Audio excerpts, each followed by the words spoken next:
The camping trip was supposed to be an escape, a weekend of hiking, roasting marshmallows, and disconnecting from the stress of everyday life. For MIA, Logan, and their two friends, Ellie and Sam, the Whispering Pines National Forest seemed perfect, remote, scenic, and quiet. But by the time the weekend was over, only one of them would return. It started on the second day. The group had set up camp the night before at the edge of a dense grove. The forest was thick and ancient, the kind where the trees seemed to touch the sky and the undergrowth swallowed all sound. They'd spent the first evening laughing around the fire, telling ghost stories and teasing Sam for forgetting the matches. The next morning, as they prepared to hike to a nearby waterfall, MIA noticed something odd. "Did we camp closer to that big tree last night?" she asked, pointing to a massive oak with gnarled roots twisting out of the ground. Logan shrugged. "Looks the same to me." "Why?" MIA frowned. "I don't know, it just seems closer." Ellie rolled her eyes. "Come on, MIA, trees don't move." But as they set off on the trail, MIA couldn't shake the feeling that something was watching them. By mid-afternoon, they realized they were lost. The map Logan had downloaded showed a clear trail to the waterfall, but the path ahead had disappeared, swallowed by the forest. No matter which direction they turned, the trees seemed to thicken, their trunks growing impossibly close together. "This doesn't make sense," Sam muttered, turning the map in his hands as if the angle might change their location. "We should have reached the falls an hour ago," Ellie said, her voice tight with frustration. "Let's just go back the way we came," MIA suggested. They tried retracing their steps, but the forest refused to cooperate. Landmarks they had passed earlier, the moss-covered boulder, the split tree trunk, were gone, replaced by unfamiliar terrain. It was as if the forest was shifting, rearranging itself to trap them. As night fell, panic set in. They stumbled upon a small clearing and decided to make camp. The firelight flickered weakly against the oppressive darkness, and the usual sounds of the forest, chirping crickets, rustling leaves, were eerily absent. "I swear we passed that clearing earlier," MIA whispered to Logan as they set up the tents. "You're imagining things," Logan said, but his voice lacked conviction. That night, MIA barely slept. Every time she closed her eyes, she heard faint whispers, like the murmur of distant voices carried on the wind.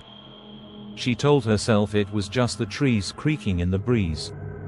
But there was no breeze. The next morning, Ellie was gone. Her sleeping bag was empty, her backpack untouched. "She probably wandered off to find a bathroom," Sam said, though his tone was more hopeful than certain. They searched the surrounding area, calling her name, but the forest swallowed their voices. When they returned to camp, Logan noticed something chilling. "Wasn't that tree farther away yesterday?" he asked, pointing to the same massive oak MIA had mentioned earlier. Now, it loomed at the edge of their clearing, its twisted branches stretching out like skeletal arms. Mia's stomach churned. "We need to get out of here." As they packed up, Logan found something near the base of the oak, Ellie's shoe, half buried in the dirt. "She wouldn't just leave this," he said, his face pale. They tried to leave the clearing, but no matter which direction they chose, they always ended up back at the same spot. By mid-afternoon, Sam snapped. "This is insane," he shouted. "It's just trees, they're not moving, we're just lost." He stormed off in the direction they'd come, refusing to stop when the others called after him. An hour later, they found his hat hanging from a low branch, but no sign of Sam. As night fell again, MIA and Logan huddled by the fire, too afraid to sleep. The whispers grew louder, circling him, though the forest remained still. At some point, Logan stood up, his face blank. "Logan," MIA said, but he didn't respond. He walked toward the oak, his movements stiff and unnatural, as if he were being pulled by invisible strings. MIA grabbed his arm.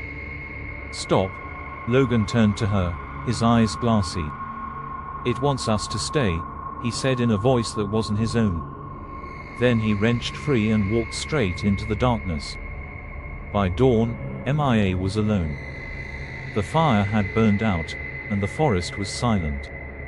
She tried once more to leave the clearing, but the trees seemed to close in around her, their trunks impossibly close together, their branches clawing at her clothes. Eventually, she stopped, her breath ragged, her legs shaking. At the center of the clearing stood the oak. It was larger now, its roots stretching out like veins. And as she stared at its twisted bark, she saw something she hadn't noticed before: faces. Ellie's. Sam's. Logan's. Their features were carved into the trunk, their mouths open in silent screams. MIA backed away, but the whispers grew louder, a cacophony of voices chanting her name. When the park rangers found the campsite weeks later, it was empty. The only clue was a large oak tree at the edge of the clearing, its bark etched with a new face, a young woman, her eyes wide with terror. To this day, hikers avoid that part of the forest, though no one can agree on why. The trees seem normal enough during the day. But if you stand still and listen, you might hear the whispers. And if you stay too long, the forest might decide to keep you.